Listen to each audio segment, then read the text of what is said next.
Hello， 大家好，我是阿鹏。你知道为什么你做的炒面不好吃吗？关键是你做法不对。今天给大家分享一下炒面既简单又好吃的正确做法，保证你吃过以后就忘不了。按照我这方法炒出来的面条，吃起来劲道爽滑，不粘锅也不成坨，吃着是真的特别的好吃。学会了以后再也不用出去买来吃了。好了，接下来跟着我的视频一起来看一下我是怎样做的吧。首先我们准备适量的湿面条，这是今天在菜市场花了2块钱买的。今天我就用这种面条给大家分享一下炒面之前的面条处理和整个加工的步骤。面条在加工处理之前，我们给它放在盘里面，用手将面条给它抖散一下，尽量的不要让面条打成结了，用手将面条给它轻轻的抖散一下。我们将面条充分的抖散后，接下来锅中烧水，等到锅中的水开以后，我们再把面条给它分散的放进锅里面。面条传不下锅以后，再用筷子给它轻轻的搅动一下，防止面条粘连在一起。同时还可以通过不停的搅动，让面条可以在锅里面均匀的受热和成熟。我们在做炒面的时候，面条不需要煮得太久，大概的话全程开大火给它煮1到2分钟左右，大概是8成熟就可以了。如果面条煮的时间太久，造成面条太软太面的话，那么在炒面条的时候就达不到劲道爽滑的一个口感了，而且在翻炒过程中也非常的容易碎掉了。我们将面条煮至8成熟之后，接着迅速的用漏勺给它控干水分，捞出来，然后再准备一盘冷水，接着再迅速的将面条给它放到冷水里面投凉，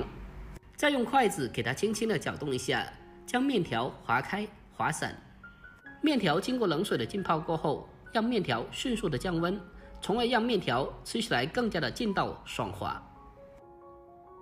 我们将面条彻底的投凉以后，接着再次的用漏勺给它迅速的控干水分，捞出来。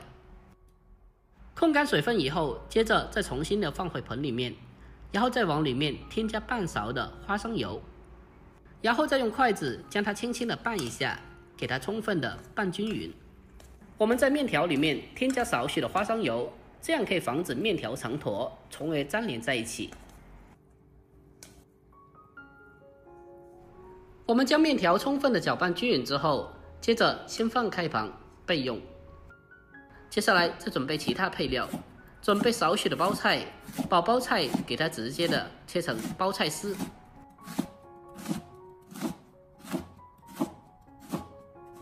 包菜切好后，先把它装在小碗里面备用。然后再准备小块的胡萝卜，给它先切成薄片。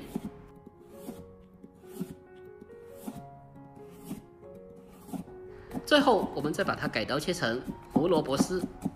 我们在炒面的过程中添加少许的胡萝卜，不但能够增加炒面的营养，而且还可以丰富炒面的口感，让炒面吃起来更加的好吃。最后再来上些许的小葱，将小葱清洗干净以后，把它改刀切成大概5公分左右的长段。不管是炒饭还是炒面，在出锅之前添加少许的小葱，可以让炒饭或者炒面吃起来更加的香。下一步再准备一个小碗，往小碗中打入2个新鲜的母鸡蛋，在这里不需要调味，直接的用筷子将鸡蛋给它充分的打散。把鸡蛋打散之后，先放开旁备用。下一步再单独的准备一个小碗，先来调制一个炒粉的酱油，往里面添加大半勺的生抽，还有半勺的老抽，接着再往里面添加适量的食盐，还有一点点的白糖和少许的鸡精提鲜，最后再往里面添加少许的蚝油就可以了。然后再用勺子给它搅拌一下，让里面的所有调味料充分的化开。因为炒粉炒面它的速度是很快的，所以我们先提前的准备一些炒粉的酱油，可以大大的缩短烹饪的时间。炒粉的酱油准备好后，先放开旁备用。接下来开始正式的烹饪，首先往锅里面添加少许的油，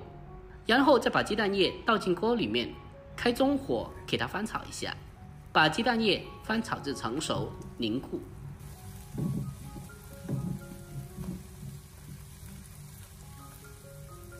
我们将鸡蛋炒熟以后，紧接着再把切好的包菜还有胡萝卜丝放进来，然后再立刻的将火候调为大火，给它快速的翻炒一下，把它翻炒均匀。我们开大火给它快速的翻炒1到2分钟。这一步我们需要先把配菜给它翻炒至成熟，给它炒出香味。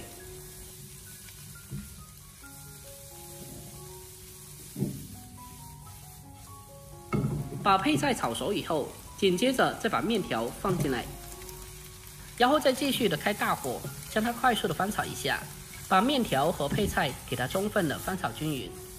现在我们暂时的不需要将面条进行马上调味，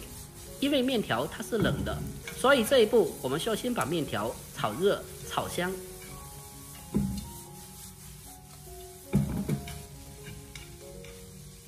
我们开大火给它持续的翻炒2分钟左右，把面条炒香了之后，接下来开始调味，把提前调好的炒粉酱油倒进来，调味过后再立刻马上将它快速的进行翻炒，把调味料给它充分的翻炒均匀。我们开大火给它持续的翻炒起来，让里面的每根面条都可以染上酱油的颜色。给它大火翻炒2分钟左右，把酱油的酱香味翻炒出来，同时让锅中所有食材的味道充分的融合在一起。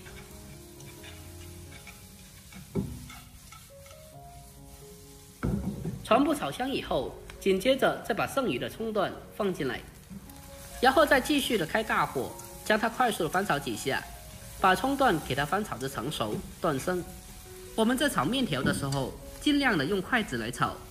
用筷子来炒，可以很容易的将面条炒散，而且炒出来的面条还不容易碎掉。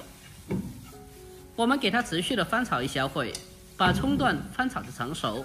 把面条翻炒出锅气，就差不多可以出锅了。哇，真的是太香了！这面条看着就特别的好吃。最后将它关火，出锅装盘，就可以美美的开吃了。就这样，这道既简单又特别好吃的家常炒面就已经制作完成了。这样做出来的面条吃起来爽滑劲道，特别的好吃。如果您平常也爱吃炒面条的话，不妨可以收藏起来，改天也试做一下。好了，今天视频就到这里，喜欢的记得点赞、关注、留言并转发哦。关注我，关注天天相见厨房，我是阿鹏，我们下期再见吧，拜拜。